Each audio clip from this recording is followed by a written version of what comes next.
আসসালামু আলাইকুম ওয়া রাহমাতুল্লাহি ওয়া বারাকাতুহু। বিসমিল্লাহির রহমানির রহিম। জিলহজ শুরু হলে নখ চুল না কাটে। ইহরাম করার পর হাজী সাহেবদের জন্য নখ চুল কাটা সহ আরও কিছু বিষয়ে নিষেধ, কিন্তু যারা হজে যাননি তাদের জন্য এই নিষেধাজ্ঞা নেই। তবে জিলহজের প্রথম দশকে নখ চুল না কাটার মাধ্যমে অন্যরাও সাদৃশ্য অবলম্বন করতে পারে হাজী সাহেবদের সাথে এবং লাভ করতে পারে বিশেষ ফজিলত। হাদিস শরীফে এই আমলের ফজিলত বর্ণিত হয়েছে। عن أم سلمة أن النبي صلى الله عليه وسلم قال إذا رأيتم حلال ذي الهجة وأراد أحدكم أن يضحي فليمسك عن شعره وأظفاره।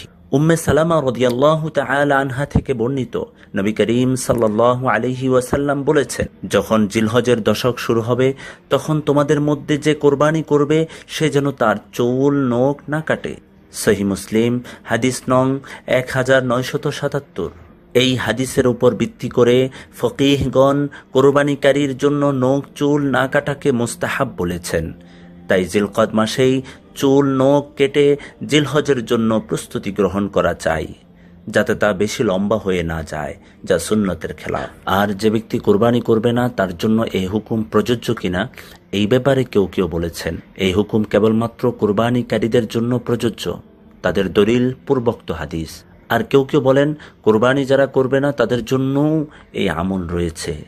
আব্দুল্লাহ ইবনে আমর ইবনুল আস রাদিয়াল্লাহু তাআলা আনহু থেকে বর্ণিত, আন্না রাসূলুল্লাহি সাল্লাল্লাহু আলাইহি ওয়াসাল্লাম ক্বালা লিরাজুলিন উমিরতু বিয়াউমিল আযহা ঈদান জাআলাল্লাহু আযজা ওয়া জাল্লা লিহাযিহিল উম্মাহ فقال الرجل أرأيت إن لم أجد إلا منيحة أنثى أفأضحي بها؟ قال لا، ولكن تأخذ من شعرك وتقلم أظفارك وتقص شاربك وتحلق عانتك فذلك تمام أضحيتك عند الله عز وجل। নবী করিম সাল্লাল্লাহু আলাইহি ওয়াসাল্লাম বলেছেন, আমাকে কোরবানির দিবসে ঈদ পালনের আদেশ করা হয়েছে যা আল্লাহ এই উম্মতের জন্য নির্ধারণ করেছেন।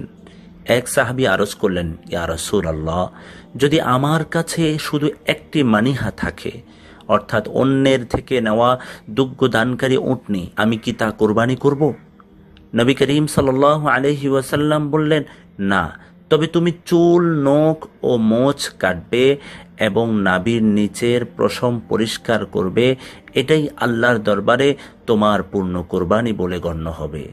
সুনানে আবু দাউদ হাদিস নং 2789, সুনানে নাসাই হাদিস নং 4365।